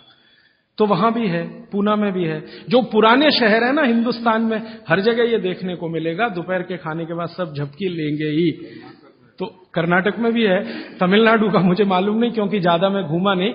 लेकिन आप ये ध्यान रखो कि ये जो नियम आप पालन करो तो ये प्रकृति के अनुकूल है, शरीर के अनुकूल है, इसलिए इसमें शर्म नहीं, झिझक नहीं। अच्छा, अब इसका उल्टा सूत्र है आगे का। वो ये कहते हैं कि दोपहर और सुबह के खाने का अगर आपने नींद लिया है खाने के तुरंत बाद, तो रात का भोजन माने शाम का भोजन, रात से मतलब हमेशा शाम, ध्यान रखना। तो शाम के भोजन के बाद कभी भी विश्रांति नहीं लेना, उल्टा है बिल्कुल। सुबह का भोजन किया तब तो विश्रांति जरूरी है, शाम का भोजन किया तो 2 घंटे तक विश्रांति नहीं लेना। 2 घंटे माने 6 बजे खाना खा लिया तो 8 बजे ही जाना सोने के लिए, उसके पहले नहीं। 5 बजे खाया तो 7 बजे, 2 घंटे तो विश्रांति लेना ही नहीं। क्यों? सुबह का जो है क्रम शाम को उल्टा है।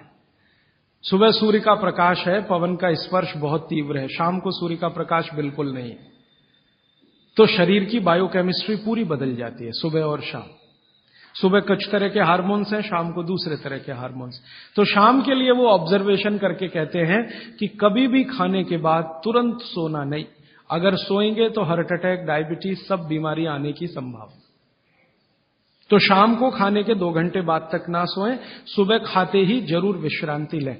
अब आके एक तीसरा सूत्र उन्होंने लिखा है, दोनों को शायद मिलाया उन्होंने। वो कभी भी एक्सट्रीम पे नहीं गए भागवत जी, बीच में ही रहे, मिडिल मार्ग है, मध्य मार्ग है। वो ये कहते हैं कि सुबह और शाम को अगर जो आप ये दोनों नियम पालन नहीं कर पाते किसी कारण से, करें तो बहुत अच्छा है, नहीं कर पाते तो वो ये कहते हैं कि 10 मिनट के लिए वज्रासन में जरूर बैठ जाए, सुबह और शाम दोनों। सुबह का नियम अगर आप पालन नहीं कर पाते, माने विश्रांति नहीं ले पा रहे किसी कारण से, और शाम का भी नियम पालन नहीं कर पा रहे हैं, 2 घंटे तक आपको सोना नहीं है किसी भी कारण से, कारण कुछ भी हो, तो वो ये कहते हैं वज्रासन में जरूर बैठें 10 मिनट। वज्रासन आप सब समझते हैं, ये ऐसे पैर पीछे करके बस 10 मिनट बैठ जाइए खाने के बाद, सुबह भी और शाम को भी। और प्राणायाम और योग में महर्षि पतंजलि ने कहा है कि भोजन के बाद जो किया जाने वाला आसन है वो ये एक ही है, बाकी कोई आसन आप नहीं कर सकते। और महर्षि पतंजलि कहते हैं, महर्षि पतंजलि वाग्भट्ट के बाद के हैं, महर्षि पतंजलि कहते हैं कि अगर वज्रासन में कोई बैठता है तो शरीर बिल्कुल वज्र के जैसा ही होता है। वज्र आप समझते हैं, एकदम कठोर मजबूत। अब मैंने हिंदुस्तान के कई लोगों को देखा, गांधी जी को तो मेरे आंखों से नहीं देखा, शोभाकांत जी ने देखा है। गांधी जी घंटों घंटों वज्रासन में बैठते थे, घंटों घंटों घंटों घंटों। और आप देखो एकदम पतला दुबला शरीर और अंग्रेजों की लाठी खाने को हमेशा तैयार। वो वज्रासन की कृपा है गांधी जी। गांधी जी कोई आसन नहीं करते थे, कोई प्राणायाम नहीं करते थे, सुबह घूमने जरूर जाते थे, लेकिन हमेशा ये वज्रासन में जब मौका मिला बैठ गए, जब मौका मिला बैठ गए। और घंटों घंटों 3-3 घंटे तो लोगों ने उनको देखा बिना हिले डुले वज्रासन में बैठ के चिट्ठी लिख रहे हैं, किताब पढ़ रहे हैं वगैरह वगैरह। तो 10 मिनट तो न्यूनतम करें ही, ज्यादा से ज्यादा अगर आप कर सकें, समय समय पे वज्रासन में बैठते रहें, तो शरीर की बहुत सारी क्रियाएं एकदम दुरुस्त रहती। ये 3 सूत्र हुए, और एक चौथा सूत्र बता देता हूं। हमारे भागवत ऋषि कहते हैं कि आप जब खाना खा रहे हैं तो खाना खाते समय आपका चित्त और मन दोनों शांत रहने चाहिए। चित्त और मन 2 अवस्थाएं, चित्त की है मन की है। मॉडर्न साइंस में ना चित्त है ना मन है, वो ब्रेन की बात करते हैं, माइंड की बात करते हैं। माइंड अलग है, मन अलग है, ब्रेन अलग है, चित्त अलग। तो कहते हैं चित्त और मन दोनों शांत रहें। तो चित्त और मन को शांत रखने का क्या उपाय है? तो शायद इसी के लिए हमारे देश में ये है कि भजन करें खाने के पहले, या ईश्वर की प्रार्थना करें खाने के पहले। अगर ईश्वर की प्रार्थना आप कर रहे हैं, कोई सूत्र बोल रहे हैं, तो निश्चित रूप से आपके मन और चित्त में शांति आएगी। तो खाने के पहले मन और चित्त को शांत करें भजन के द्वारा, या तो भगवान की प्रार्थना के द्वारा, कोई मंत्र के द्वारा, कोई सूत्र के द्वारा, जैसे आप करना चाहें वो करें। और एक सूत्र बहुत महत्व का, वैसे तो मैं परसों कहने वाला हूं, लेकिन आज मैं कह रहा हूं इसलिए क्योंकि वो इससे जुड़ा हुआ है। भागवत जी एक जगह लिख रहे हैं सूत्र में कि जब भी आप विश्रांति लें, सुबह या शाम, माने रात को सोएं या दिन में सोएं, तो हमेशा दिशाओं का ध्यान रख के सोएं। अब यहां पे वास्तु घुस गया, वास्तुशास्त्र, वास्तु भी विज्ञान है। तो वो कहते हैं कि इसका जरूर ध्यान रखें। क्या ध्यान रखें? तो वो कहें हमेशा आपको विश्रांति लेते समय सिर सूर्य की दिशा में रहे। सूर्य की दिशा माने पूर्व की दिशा, और पांव पश्चिम में रहे। और वो कहते हैं कि अगर कोई बहुत मजबूरी आ जाए, कोई भी मजबूरी के कारण आप पूर्व में सिर नहीं कर सके, तो दक्षिण में जरूर कर लें, साउथ में। तो या तो ईस्ट और या साउथ। जब भी आराम करें, लेटें, तो सिर हमेशा पूर्व में ही रहे, पांव हमेशा पश्चिम में रहे। और कोई मजबूरी हो तो दूसरी दिशा है दक्षिण, दक्षिण में सिर रखें, उत्तर में पांव। आगे के सूत्र में भागवत जी कहते हैं कि उत्तर में सिर करके कभी भी ना सोएं, उत्तर नॉर्थ। फिर आगे के सूत्र में लिखते हैं कि उत्तर की दिशा मृत्यु की दिशा है सोने के लिए। उत्तर की दिशा दूसरे कई कामों में बहुत अच्छी है, पढ़ना है, लिखना है, अभ्यास करना है, तो उत्तर में मुंह रख के करें। लेकिन सोने के लिए उत्तर बिल्कुल निषिद्ध है।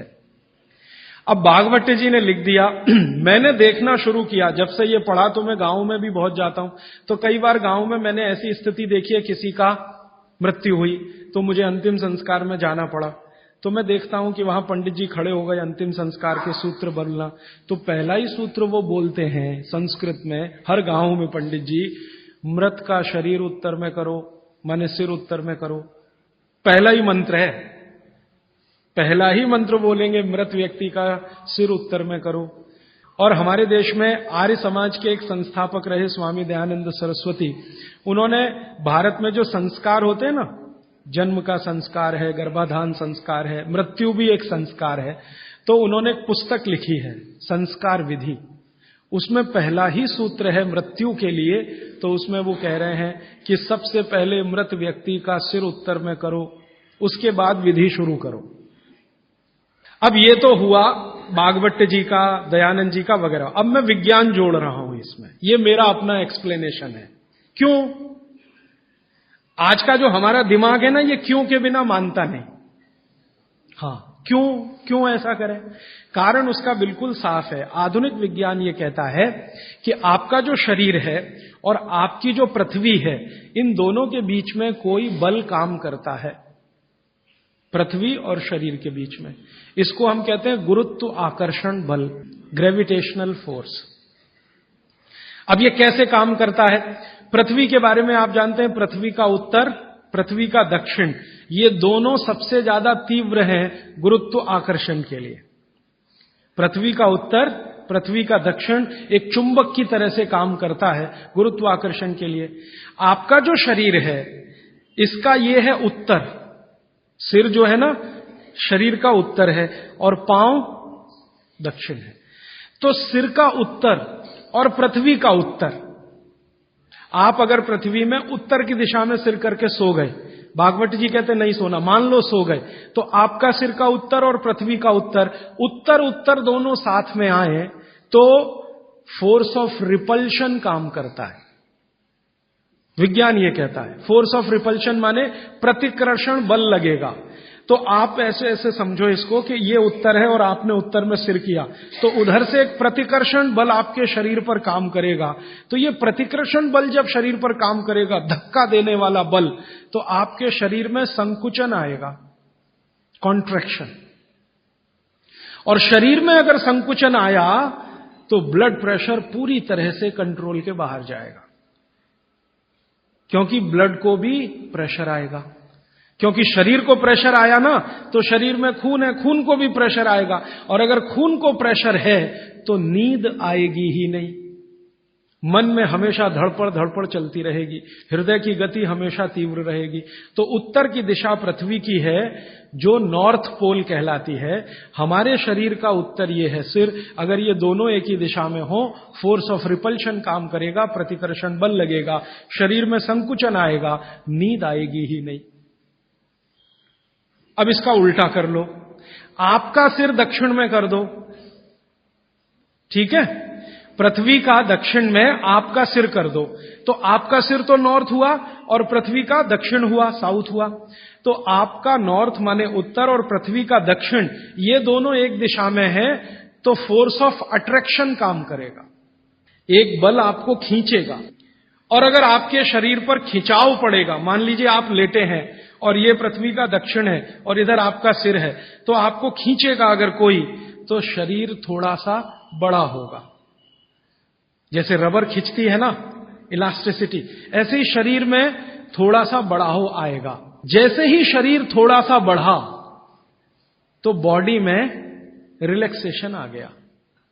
आप अंगड़ाई लेते हैं ना, एकदम शरीर को तान देते हैं, फिर क्या लगता है?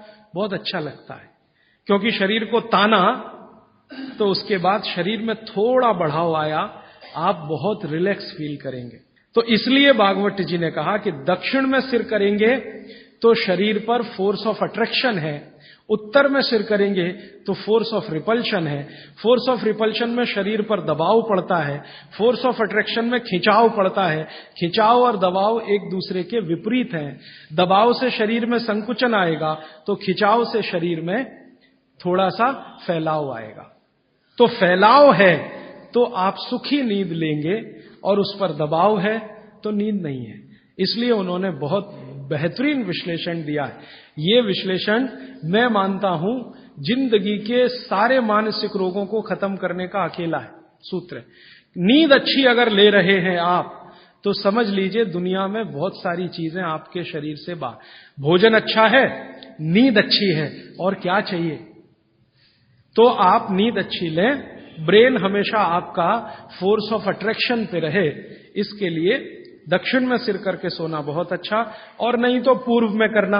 अब पूर्व क्या है? पूर्व के बारे में पृथ्वी पर रिसर्च करने वाले सब वैज्ञानिकों का कहना है कि पूर्व न्यूट्रल है। पूर्व जो है ना न्यूट्रल है, ना तो वहां फोर्स ऑफ अट्रैक्शन है ज्यादा, ना फोर्स ऑफ रिपल्शन है, और अगर है भी तो दोनों एक दूसरे को बैलेंस किए हुए हैं। इसलिए पूर्व में सिर करके सोएंगे तो न्यूट्रल आप भी रहेंगे, तो आसानी से नींद आएगी और अच्छी नींद आएगी। पश्चिम का आप पूछेंगे जी, पश्चिम के लिए अभी रिसर्च होना बाकी है। भागवत जी मौन है उस पर, कोई एक्सप्लेनेशन देकर नहीं गए हैं, और आज का साइंस भी लगा हुआ है। कोई रिसर्च अगर आ गई तो मैं जरूर आप तक प्रेषित करूंगा पश्चिम के बारे में। सोने के हिसाब से वैसे तो बहुत रिसर्च हो चुकी है पश्चिम पर, वास्तु वालों ने बहुत काम कर लिया है कि पश्चिम में क्या होना चाहिए क्या नहीं होना चाहिए, लेकिन सोने के हिसाब से, स्लीप के हिसाब से जो सूत्र में बात कर रहा हूं, वो रिसर्चेस पश्चिम पर कम हुई हैं, पूर्व पर हो चुकी हैं, दक्षिण पर बहुत हो चुकी हैं, उत्तर पर तो सबसे ज्यादा हो चुकी है। तो ये 3 दिशाओं को ध्यान में रखना है सोते समय। माने पूर्व में सिर करके सोएं तो बहुत अच्छा, नहीं तो दक्षिण में। अब इसके आगे का सूत्र और भी मजेदार है, बहुत इंटरेस्टिंग है। भागवत जी कहते हैं कि किनको पूर्व में सिर करके सोना और किनको दक्षिण में, उन्होंने कैटेगरी बना दी। तो वो कहते हैं जो साधु हैं, जो सन्यासी हैं, जो ब्रह्मचर्य का पालन कर रहे हैं, जो गृहस्थ जीवन नहीं जी रहे हैं, जो दुनिया की मोह माया से दूर हैं, इन सबको पूर्व में ही सिर करना हमेशा। और जो दुनिया चला रहे हैं, घर चला रहे हैं, गृहस्थी चला रहे हैं, परिवार चला रहे हैं, पत्नी के साथ रह रहे हैं, बच्चों के साथ, उनको दक्षिण में ही सिर करना। अब यहां बिल्कुल क्लियर हो गया, अब कोई कंफ्यूजन नहीं रहना चाहिए। आप जितने लोग हैं सब अपना परिवार चलाने वाले, घर गृहस्थी चलाने वाले, दुनिया चलाने वाले लोग हैं, तो आप तो आज ही अपने बेड की पोजीशन बदलो। दक्षिण में सबके सिर होने चाहिए बेड के। और मेरे जैसे लोग जो शादी नहीं करते, ब्रह्मचारी हैं वगैरह वगैरह, इनको पूर्व में ही सोना। साधु जी, साध्वी जी जो भी हैं, जिनको अपने जीवन में नैष्ठिक ब्रह्मचर्य का पालन करना है, साधु महात्मा संत, इनको पूर्व में ही सोना है सिर रख के। और आप जैसे लोग जिनको घर गृहस्थी चलानी है, दक्षिण। अब यहां कोई कंफ्यूजन की गुंजाइश नहीं है, आप अपना याद रखो, मैं मेरा याद रखता हूं। अच्छा, आज के लिए इतने ही सूत्र। अब आप सवाल पूछ सकते हैं। साउथ डायरेक्शन में फोर्स ऑफ अट्रैक्शन है कहा आपने, सिर के लिए? हाँ। तो शरीर की खिंचाई होती है, तो क्या जिन बच्चों की हाइट कम है उनको कंपलसरी हम साउथ फेसिंग जरूर सुलाइए, ताकि उनकी हाइट बढ़े? जरूर सुलाइए। जिन बच्चों की लंबाई आपको कम लग रही है, आप हमेशा उनका सिर दक्षिण में रख के सुलाइए। थोड़े 3-4 साल के बाद आपको खुद महसूस हो जाएगा, हाइट बढ़ने का, लंबाई बढ़ती हुई दिखाई देगी। राजीव भाई, कल आपने बताया था सुबह उठते ही पानी पीना चाहिए, लेकिन जैन धर्म में ये बताता है कम से कम 48 मिनट बाद में कुछ भी लेना चाहिए। वो बिल्कुल ठीक है। जो जैन दर्शन में 48 मिनट का नियम है ना, सूर्योदय होने के 48 मिनट के बाद, वो बिल्कुल नियम सही है, पक्का है। वो नियम क्या है वो हमें समझने की बात है। वो नियम ऐसा है, जो पानी है ना, पानी बहुत सारी जीव राशियों का संग्रह है। अब ये थोड़ी सूक्ष्म की बात है, मैं जाना नहीं चाहता था लेकिन सवाल पूछ लिया इसलिए कह रहा हूं। पानी जो है सूक्ष्म जीव राशियों का संग्रह है। आप चाहें तो पानी में लेंस लगा के देखें, करोड़ों करोड़ों सूक्ष्म जीव आपको दिखाई देंगे इधर उधर भागते घूमते। अगर देख लें तो दिल ही नहीं करे पानी पीने के लिए।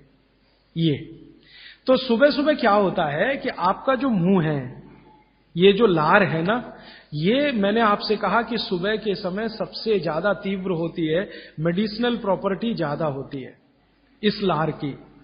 तो अगर आपने उठते से ही पानी पिया तो उसमें पूरी संभावना है कि ज्यादा जीव राशि की हत्या होगी। इसलिए जैन दर्शन ये कहता है अनावश्यक हिंसा से बचो। हिंसा से बच सकें ये आदर्श है, लेकिन अनावश्यक हिंसा से जरूर बचो। अनावश्यक, जरूरी नहीं है तो उसको हिंसा मत करो। तो अनावश्यक हिंसा से बचने के लिए जैन शास्त्रों ने, जैन आचार्यों ने ये कह दिया जी 48 मिनट के बाद पियो। ये 48 मिनट में क्या हो जाता है, 48 मिनट में आपके मुंह की जो लार है ना, इसकी जो क्षारीयता है ये कम हो जाती है, बहुत कम हो जाती है, बहुत तेजी से कम होती है। और इसकी क्षारीयता कम हुई, एल्केलिनिटी जिसको आप कहेंगे अंग्रेजी में, तो जीव राशि के मरने की संभावना उतनी कम हो जाती है। तो फालतू हिंसा से बचने के लिए जैन दर्शन ने यह कहा कि नवकार्षीय एक शब्द इस्तेमाल करते हैं ना, हाँ, तो ये उसके साथ उन्होंने जोड़ा। वो 48 मिनट का कैलकुलेशन बागभट्ट जी का भी है। वो ये कहते हैं कि सुबह उठते ही 48 मिनट तक अगर आप इंतजार करते हैं तो मुंह की जो लार है इसकी क्षारीयता कम होना शुरू होती है। तो उठते ही पानी पीने में अगर आप जैन दर्शन पालन करते हैं तो 48 मिनट ध्यान रखो, और अगर आप जैन दर्शन पालन नहीं कर रहे हैं तो आपके लिए शायद हिंसा का उतना महत्व नहीं है, लेकिन करें तो आपके लिए भी अच्छा है। तो आप बोलेंगे जी 48 मिनट तक क्या करें, बैठे रहे? तो भगवान का नाम ले लो, आप ईश्वर का जाप कर लो, मंत्र का जाप कर लो, कुछ कर लो, और फिर पानी पियो, फिर उसके बाद आपकी दिनचर्या शुरू करो। ये बीच का रास्ता मैंने बताया जी। और कोई प्रश्न? हाँ, आपने शहद और घी के विरुद्ध बताए। शहद और घी, हाँ। तो जैसे जन्म होता है तो बच्चे को शहद और घी चटाया जाता है, एक ऐसा संस्कार है, तो वो कैसे? जी, ये जो संस्कार है ना, बच्चे को जन्म लेते ही शहद घी चटाने का, इस संस्कार को करते समय जो लोग हैं ना, कुछ चीजों का ध्यान नहीं रखें तो तकलीफ है। आयुर्वेद के हिसाब से अगर आप ध्यान नहीं रखते तो बहुत तकलीफ है। आयुर्वेद ये कहता है कि शहद और घी बराबर मात्रा एक साथ कभी भी लेंगे तो जहर ही है। लेकिन कुछ भारत में ऐसे समूह हैं जो अपने बच्चों को ये करते हैं, शहद और घी चटाते हैं, लेकिन सभी लोग भारत में ऐसा नहीं करते हैं। बहुत सारे लोग नहीं भी चटाते, लेकिन जो चटाते हैं उनको मैंने पूछा, ऐसे कुछ समूह हैं भारत में जो चटाते हैं, उनको मैंने पूछा तो वो मुझे एक इंटेलिजेंट उत्तर देते हैं, और वो बागभट्ट जी का भी सही है। वो ये कहते हैं कि जी हमने शहद और घी साथ में चटाया तब जब उसमें गाय का मूत्र थोड़ा मिलाया था या गाय के गोबर का रस डाला था। अब ये जो गाय का गोबर और गोमूत्र की जैसी बात आती है तो तुरंत मेरे ख्याल में आता, पंचगव्य बनाते हैं ना, पंचामृत या पंचगव्य, तो उसमें शहद और घी भी होता है, लेकिन गोमूत्र के साथ या गोबर के रस के साथ। फिर हम लोगों ने थोड़ा काम किया कि ये गोमूत्र अगर मिला दिया शहद और घी में तो क्या इसकी विषकारकता कम हो गई? तो बाद में कल या नहीं तो परसों मैं इस पे विस्तार से आने वाला हूं कि गाय के मूत्र को मिलाते ही शहद और घी एक दूसरे के साथ मिलने को तैयार है, माने उनकी दुश्मनी कम है। माने गाय के मूत्र में एक केमिकल है जिसका नाम है सल्फर। ये सल्फर दुनिया का अकेला केमिकल है जो दो विष के बीच में डालो तो दोनों को न्यूट्रल करता है, लेकिन खुद का प्रभाव बढ़ाता है, तो सल्फर बढ़ता है। तो कुछ लोगों को मैंने पूछा जो ये कर रहे हैं, तो वो कहते हैं हम बच्चे को शहद और घी चटाते हैं, लेकिन थोड़ा गोमूत्र देकर, माने थोड़ा गोमूत्र 1 बूंद या आधा बूंद मिलाकर, तो शायद उनके लिए वो अनुकूल पड़ता हो। लेकिन आप ये ना करें, ये मेरी विनती है। आप इसको, बच्चे को अगर चटाना है तो खाली घी चटा दें, अगर चटाना है तो खाली शहद चटा दें, शहद और घी मिलाकर ना चटाएं।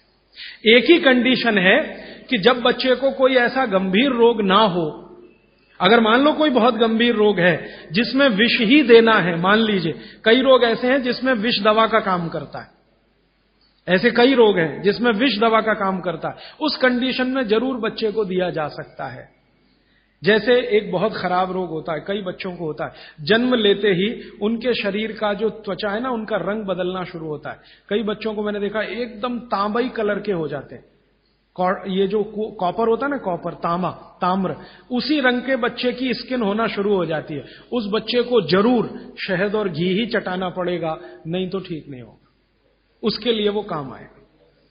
तो अलग अलग परिस्थितियों में, लेकिन सामान्य बच्चे के लिए ये ठीक नहीं है, उपयोगी नहीं। जी श्रीमान जी, आयुर्वेदिक दवाओं के साथ जो डॉक्टर की दवाएं अभी चल रही है तो उसको ले सकते हैं? बिल्कुल मत लीजिए। दवा जो है ना, आप भरोसे से आयुर्वेद की लीजिए तो उससे ही आपको बहुत बड़े परिणाम मिल जाएंगे। एलोपैथी की दवाएं साथ में खाएंगे तो कोई अच्छे परिणाम तो नहीं, बुरे परिणाम जरूर आ जाएंगे। अर्जुन की छाल का जो पाउडर आप जी के साथ लेना कह रहे हैं, जब हम लेते हैं तो उसको पथरी के जैसे जमने की शंका रहती है या डाउट रहता है? अर्जुन की छाल से पथरी होने की शंका ना के बराबर है। पथरी होने की शंका एक ही चीज में है कि अगर आप चूना ज्यादा खाएं तो। अर्जुन की छाल से आज तक मैंने नहीं सुना किसी को पथरी हुई है,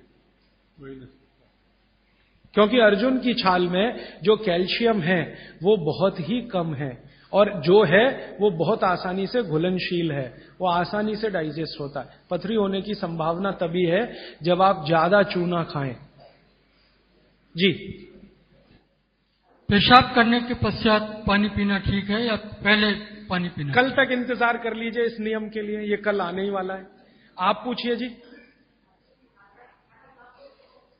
क्या जी? काढ़ा शाम को भी पी सकते हैं, लेकिन सुबह सबसे अच्छा। शाम को चाहे तो पी सकते हैं, लेकिन सुबह सबसे अच्छा। शाम को पिएंगे तो नुकसान तो कुछ नहीं है, लेकिन फायदा भी बहुत नहीं आएगा। फायदा सबसे ज्यादा काढ़े का लेना है तो सुबह का ही। जी जी जी, इनको चाय पीने की आदत है सुबह उठते ही, बहुत लोगों को होगी। इसका नुकसान बताएं। देखिए, मैं एक ही मिनट में आपको बताना चाहता हूं कि चाय जो आप बनाते हैं उसमें चाय से ज्यादा नुकसान है चीनी। ये जो शुगर है ना, चीनी, इसका चाय के साथ कोई मेल नहीं है। अगर आप चाय पी रहे हैं, मैं से तो मत पिए, क्योंकि आपकी तासीर के अनुकूल नहीं है। चाय के जो केमिकल है ना, भारत के लिए उपयोगी नहीं है, भारत में रहने वाले लोगों के लिए। यूरोप और अमेरिका के लिए बहुत अच्छी है यही चाय, हमारे लिए वो जहर है। कॉफी तो और भी ज्यादा, गर्म देशों में चाय कॉफी अच्छी नहीं है। फिर भी अगर आप पी रहे हैं, आप मानते हैं कि खराब है, लेकिन क्या करें, आदत से मजबूर है, तो मैं एक तरीका बता देता हूं।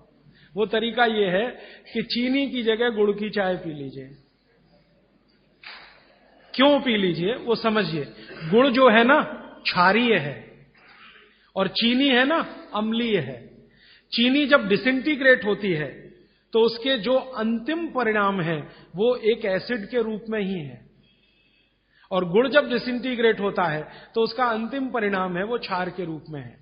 आपके पेट में अम्ल वैसे ही बहुत है, और सुबह सुबह तो ज्यादा ही होता है, और उस समय अम्ल वाली चाय और पिए जो चीनी मिलाई हुई है, तो ये एसिडिटी ही बढ़ाएगी आपकी। तो बेहतर है कि आप चाय पिए तो गुड़ वाली पिए। अब गुड़ वाली चाय जब पिएंगे तो दूध नहीं डाल सकते उसमें, क्योंकि दूध फट जाएगा गुड़ से, क्योंकि दूध और गुड़ की दोस्ती नहीं है। तो फिर बिना दूध की चाय पिए। तो आप काली चाय पिए, गुड़ डाल के पिए। और मेरी छोटी सी एक बात अगर मान लें कि अगर काली चाय गुड़ डालकर आप पी रहे हैं तो थोड़ा सा नींबू का रस डालें तो न्यूट्रलाइज होगी ये। नींबू का रस एसिडिक है, गुड़ जो है ना क्षारीय है, तो गुड़ मिलाई हुई चाय को अगर न्यूट्रल करना है तो थोड़ा नींबू डालकर नींबू की चाय पिए। ठीक है, ऐसा कर। लेकिन इसको पीने से पहले पानी जरूर पिए, वो नियम ना भूलें। जी हाँ, इसलिए मैंने बोला कि गुड़ में जो है ना क्षार है और नींबू जो है एसिडिक है, तो क्षार अम्ल मिले तो न्यूट्रल होगा, तो न्यूट्रल चाय हो जाएगी जब आप पिएंगे। मैं नहीं चाहता कि क्षारीय तत्व भी ज्यादा जाए आपके पेट में, क्योंकि क्षार भी नुकसान करता है। तो गुड़ डाल दिया तो क्षारपन आया चाय में, तो थोड़ा 2-3 बूंद नींबू के रस की डालिए तो फिर न्यूट्रल हो जाएगा, वो आप पिए। तो जीवन भर आप बिना किसी दुख और तकलीफ के पी सकेंगे उसको। और अगर आपको बन पाए तो हरे पत्ते की चाय ही पिए। ये जो चाय आती है ना बाजार में, टी डस्ट, ये आप में से किसी के लिए भी अच्छी नहीं है। आपको अगर पत्ते वाली, हरे पत्ते वाली चाय मिल रही है तो वो कम से कम इतना जरूर फायदा है कि वो एंटीऑक्सीडेंटल प्रॉपर्टी वाली है, क्योंकि हरे पत्ते को सीधे निकालकर सुखाकर आप बना रहे हैं। तो वो इससे बेहतर है जो चूरे वाली चाय आप पी रहे हैं, थोड़ी बेहतर है। जी, कई देशों में हमने देखा है कि भोजन लेते समय वज्रासन में बैठ के भोजन लेते हैं। तो ईस्टर्न कंट्रीज में करते हैं, इंडोनेशिया में, मलेशिया में, थोड़ा सा मंगोलिया में जाएं तो वहां भी करते हैं। वज्रासन में बैठकर वो लोग भोजन कर सकते हैं, आपके लिए उतना अनुकूल नहीं है, क्योंकि आपको भोजन के बाद वज्रासन करना अनुकूल है। भोजन करते समय आपके लिए सुखासन या उकड़ू बैठकर आसन, वही अनुकूल है। अब ये क्यों है, एक दिन रुक जाइए, परसों मैं एक्सप्लेन करने ही वाला हूं। और मैंने ये भी नोटिस किया है कि यहाँ के लोग भोजन लेने के बाद शहद लेना वाजिब समझते हैं, इसलिए क्योंकि डाइजेशन में हेल्प करता है। लीजिए ना, मैंने मना नहीं किया, लेकिन जैन दर्शन का पालन अगर आप कर रहे हैं तो मत लीजिए। और अगर आप जैन दर्शन में पालन नहीं कर रहे हैं अपने जीवन को, तो आप शहद लेने के लिए स्वतंत्र हैं। जैन दर्शन में है तो मैं स्ट्रिक्टली बोलूंगा ना करें, क्योंकि उसमें हिंसा और अहिंसा की बात आएगी। शहद जो है ना, जीव राशियों का समूह है, और बड़ी मक्खी के शहद में ज्यादा जीव राशियां। पानी कितना लेना चाहिए ये सबके लिए अलग अलग है, तो इसका सूत्र बता देता हूं। हर व्यक्ति को कितना पानी पीना चाहिए, आप अपना वजन करिए। वजन अगर 60 किलो वजन है तो 10 से भाग दीजिए इसमें, तो 6 आएगा, और 2 घटा दीजिए, तो आप 24 घंटे में 4 लीटर पानी पी सकते हैं। अगर 70 किलो वजन है तो 10 से भाग दीजिए, 7 आएगा, 2 घटा दीजिए, तो 5 लीटर पूरे 24 घंटे में पानी पी सकते हैं। किसी का वजन 40 किलो है, 10 से भाग दीजिए, 4 आएगा, 2 घटा दीजिए, 2 लीटर पानी पूरे दिन में पी सकते। हर व्यक्ति अपने वजन के हिसाब से पानी तय कर ले, जितना वजन 10 का भाग और 2 घटाना। स्वदेशी द्वारा भारत को फिर से सोने की चिड़िया बनाने के लिए भूख, गरीबी और बेरोजगारी को जड़ से खत्म करने के लिए तथा देश के ग्रामीण जनों को स्वावलंबी बनाने के लिए स्वदेशी अपनाने का संकल्प ले। महात्मा गांधी, सुभाष चंद्र बोस, भगत सिंह, लोकमान्य तिलक जैसे हजारों क्रांतिकारियों के सपनों का भारत बनाने वाले इस अभियान से जुड़े और स्वदेशी अपनाएं। स्वदेशी यानी भारत को सोने की चिड़िया बनाने का दर्शन। राजीव भाई के सपनों को पूरा करने के लिए, भारत को स्वदेशी बनाने के लिए, स्वदेशी का विचार जन जन तक पहुंचाने के लिए, स्वदेशी अपनाने और देश को खुशहाल बनाने के इस अभियान में शामिल हो। स्वदेशी सामानों की सूची जानने के लिए, स्वदेशी सामानों की उपलब्धता के लिए और स्वदेशी चिकित्सा से अपने शरीर को बिना दवा के स्वस्थ रखने के लिए सेवाग्राम वर्धा के कार्यालय में संपर्क करें। राजीव भाई के विचारों को गांव-गांव में पहुंचाने के लिए उनकी सीडी को निशुल्क वितरण करवाए। स्वदेशी चिकित्सा के कैंप लगाकर बीमारियों को बिना दवा के ठीक करें। देश का पैसा देश में रहे और हमारा देश समृद्ध बने। स्वदेशी अपनाए। स्वदेशी सामानों की विस्तृत जानकारी के लिए हमारे शोध केंद्र पर संपर्क करें।